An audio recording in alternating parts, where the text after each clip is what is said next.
Hello दोस्तों, स्वागत है आपका अपने YouTube चैनल कोयल मैट्रिक्स पर। चैनल पर पहली बार आए हैं, सब्सक्राइब कर लीजिएगा, साथ ही बेल आइकन को प्रेस जरूर करिएगा जिससे नोटिफिकेशन आपके पास समय से पहुंच जाए। तो जैसा कि आपको पता है कि सबसे पहले मैंने आपको बहुत सारे प्रीवियस ईयर क्वेश्चंस करा चुकी हूँ एंड प्रीवियस ईयर क्वेश्चंस के साथ साथ जो आपके अदर स्टेट के क्वेश्चंस थे वो भी मैंने आपको कराए हुए हैं। तो वीडियो को एंड तक जरूर देखिएगा। आज मैं आपको 10 क्वेश्चंस कराने वाली हूँ डेली की तरह एंड कल भी मैंने आपको 10 क्वेश्चंस कराए थे एंड साथ में मैंने आपको 2 क्वेश्चन होमवर्क में करने को भी दिए थे। तो आज भी आपके सामने कुछ ऐसे क्वेश्चंस रहने वाले हैं, 10 मैं आपको कराऊंगी और आपको फिर होमवर्क भी देने वाली हूँ। तो लास्ट में अपना जो स्कोर है कॉमेंट बॉक्स में जरूर बताइएगा कि टोटल आपके 10 में से कितने क्वेश्चंस आपके सही हुए, यानी कि कितने क्वेश्चंस आपको ऑलरेडी आते थे। आइए चलिए स्टार्ट कर देते हैं और वीडियो अच्छी लगे तो प्लीज ज्यादा से ज्यादा लाइक कमेंट शेयर कर दीजिएगा। तो क्वेश्चन नंबर 1 से स्टार्टिंग करते हैं और ये क्वेश्चन ऐसे हैं जहां आपसे 1 या 2 नंबर के क्वेश्चंस आपसे पूछ लिए जाते हैं। तो ऐसे क्वेश्चंस को आप ध्यान से जरूर देखिएगा। तो सबसे पहले देखते हैं क्वेश्चन नंबर 1। तो क्वेश्चन नंबर 1 आपके सामने है the property dxy = dyx is named as. ये आपको बताना है इसे किस नाम से जानते हैं इस प्रॉपर्टी को, नॉन नेगेटिविटी या फिर रिफ्लेक्सिव सिमेट्री या फिर ट्रायंगल इनइक्वालिटी। तो आपको बहुत अच्छे से पता होगा ये आपकी जो प्रॉपर्टी होती है 4 प्रॉपर्टी होती हैं और आपने चारों ही प्रॉपर्टी पढ़ी होंगी। तो जब आपका dxy = dyx होता है तो इसको हम जानते हैं सिमेट्री के नेम से।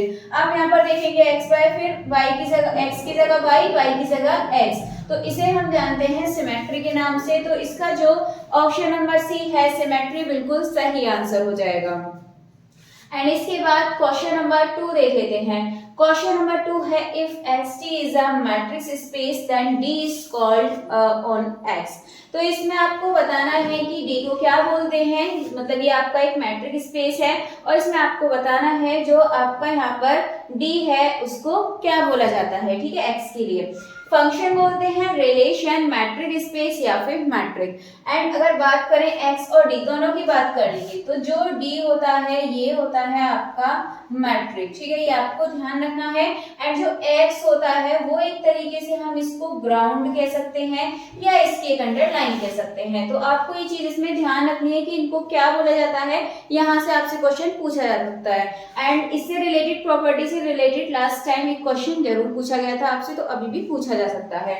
तो इसका जो सही आंसर है ये हो जाएगा आपका मैट्रिक। तो ये होता है ऑप्शन नंबर डी, क्योंकि मैट्रिक स्पेस तो ये पूरा मिलकर बनता है एंड इसमें ओनली आपसे पूछा है डी के बारे में, इसीलिए मैट्रिक स्पेस नहीं होगा।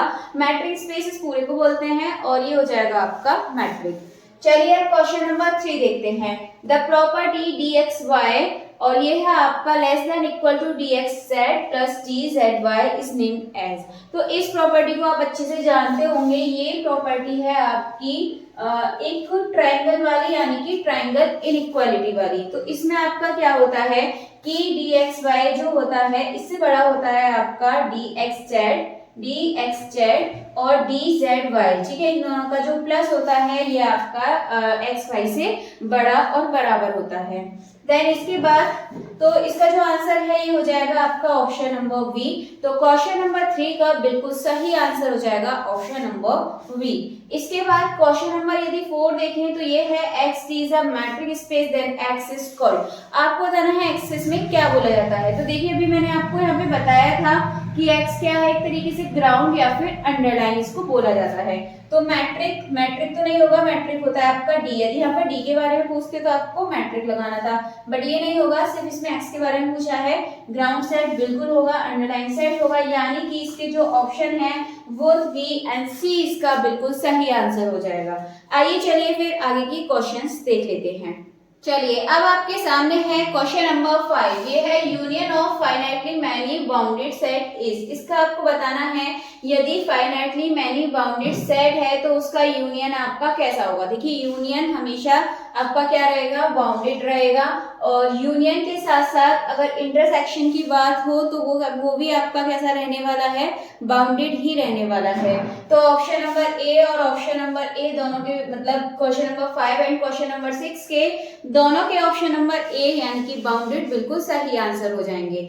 इसके बाद यदि क्वेश्चन नंबर 7 देखें तो ये है the collection of all continuous real valued function defined on close interval a b is denoted as. आपको बताना है इसमें इसको कैसे डिनोट कर सकते हैं, the collection of all continuous real valued function, मतलब कि एक कलेक्शन है सभी कंटिन्यूअस रियल वैल्यूड फंक्शन का, तो हम इसको क्लोज इंटरवल के ऊपर मतलब कैसे इसको डिनोटेड करेंगे ए बी के लिए। तो ये आपका कैसा है, कंटिन्यूअस रियल वैल्यूड, तो इसीलिए इसको सी से लिखते हैं, यानी कि क्वेश्चन नंबर 7 का ऑप्शन नंबर बी बिल्कुल सही आंसर हो जाएगा।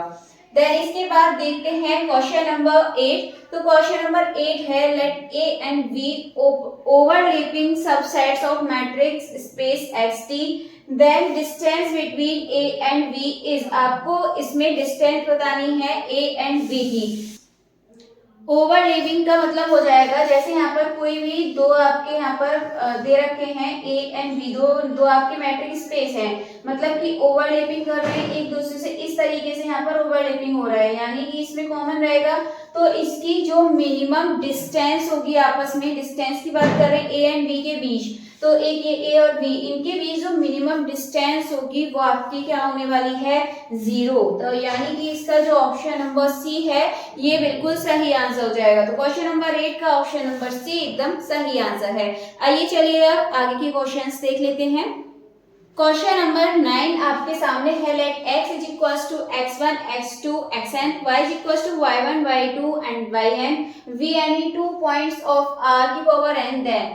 तो यहाँ पर आपके सामने एक तरीके से आप एक इनइक्वालिटी दे रखे हो और आपको बताना है इसे किस नाम से जाना जाता है। ऐसे आपका क्वेश्चन नंबर 10 है, सेम इसमें भी आपको एक इनइक्वालिटी दे रखी है और इसको भी आपको बताना है इसे किस नेम से जाना जाता है। 9 एंड 10 क्वेश्चन के बाद एक क्वेश्चन फिर मैं आपको होमवर्क में देने वाली हूँ, तो वो आपको बताना होगा उसका आंसर क्या है, बाकी 10 में से भी अपना स्कोर बताना है। तो ये बस आपको जानना जरूरी है कि इसको किस नाम से जाते हैं, इसका यूज तो नहीं आने वाला है, बट हाँ अगर आपको इस तरीके से दे दी जाए इनइक्वालिटी और आपसे पूछ सकता है इसमें से कौन सी इनइक्वालिटी है। तो आइए चलिए देखते हैं। यहाँ पर आपको मिलेगा समीशन एन एक्स के वाई के मोड में मिलेगा and less than equal to, यहाँ पर आपको इस तरीके से इसकी पावर हाफ में मिलेगा। देन आगे आप देखेंगे तो इस तरीके से आपको ये क्वेश्चन मिलने वाला है। अब दोनों में डिफरेंस देख लेते हैं कि डिफरेंस क्या है। आपको यहाँ पर x के y के मिलेगा और यहाँ पर आपको ये प्लस में मिलने वाला है और इसकी जो पावर है वो हाफ में मिलेगी। इतना यहाँ पर आपको ये डिफरेंस इन दोनों में देखने के लिए मिलने वाला है। तो सबसे पहले तो 9 क्वेश्चन की बात करें तो इसको जाना जाता है कॉची-श्वार्ट्ज इनइक्वालिटी के नेम से, तो ये आपको याद रखना है। और जिसमें प्लस आ जाए और उसकी जो होल पावर है हाफ आ जाए, इसको देखते हैं किस नाम से जानते हैं, कॉची इनइक्वालिटी या फिर कॉची-श्वार्ट्ज इनइक्वालिटी या मिन्कोवस्की इनइक्वालिटी या फिर होल्डर्स इनइक्वालिटी। तो आपको ध्यान रखना है ये जाना जाता है मिन्कोवस्कीज इनइक्वालिटी। तो इसका जो ऑप्शन नंबर सी है यानी कि क्वेश्चन नंबर 10 का ऑप्शन नंबर सी बिल्कुल सही आंसर हो जाएगा। तो बहुत ही इंपॉर्टेंट है दोनों ही, ये आपको याद रखनी है। आइए चलिए इसके बाद मैं होमवर्क में आपको एक क्वेश्चन दे देती हूँ, उसका आंसर आपको बताना है। तो चलिए क्वेश्चन देख लेते हैं।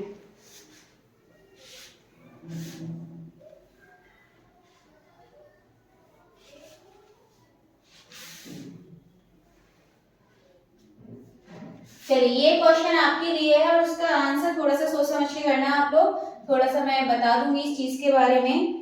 तो ये है आपका the discrete metric on a non-empty set X is defined as। यहाँ पर आपको दे रखा है एंड मैं इसकी जो ऑप्शंस हैं वो भी लिख दूंगी और जो इसके ऑप्शंस हैं ध्यान से इसका आंसर कीजिएगा। यहाँ दे रखा है dxy इक्वल्स टू, आपको दे रखा है 0 1 और यहाँ पर आपको दे रखा है if x is equals to y और ये दे रखा है आपका x not equals to y। इसके बाद ऑप्शन नंबर बी है dxy इज इक्वल्स टू, यहाँ पर आपको दिया है 0 1 इफ, और यहाँ पर आपसे बोल दिया है x not equal to y, और ये है आपका if x is equals to y। इसके बाद ऑप्शन नंबर सी है dxy इज इक्वल्स टू, आपको दे रखा है यहाँ 0 1, यहाँ आपका माइनस का 1 है, और ये है if x is equals to y, और ये है आपका if x not is equals to y। इसलिए बताना है आपको, एंड ऑप्शन नंबर डी आपके सामने लिख देती हूँ, dxy is equals to -1 0 if x is equals to y, और सेकंड है आपका if x not is equals to y। इसके जो ऑप्शंस हैं चारों आपके सामने हैं, इसमें आपको बताना है इसका जो सही आंसर है वो आपका क्या होने वाला है। तो कमेंट बॉक्स में अपने आंसर्स को जरूर बताइएगा, एंड साथ ही यदि आपको वीडियो अच्छी लगती है तो प्लीज ज्यादा से ज्यादा लाइक कमेंट शेयर कर दीजिएगा, एंड जो आपका स्कोर है टोटल 10 में से आपके कितने क्वेश्चन सही हुए हैं ये भी आपको कमेंट बॉक्स में बताना होगा। एंड इस क्वेश्चन को मैं आपको नेक्स्ट वीडियो में और भी जो क्वेश्चंस हैं भी वो कराऊंगी, तो उसके साथ साथ आपको ये क्वेश्चन भी करा दूंगी। तो चलिए फिर चलते हैं, आज के लिए भी आपको इतना ही काफी है। मिलेंगे हमारी नेक्स्ट वीडियो में, तब तक के लिए आप इन वीडियोस को देखिए, प्रीवियस ईयर क्वेश्चंस को देखिए एंड तैयारी करते रहिए।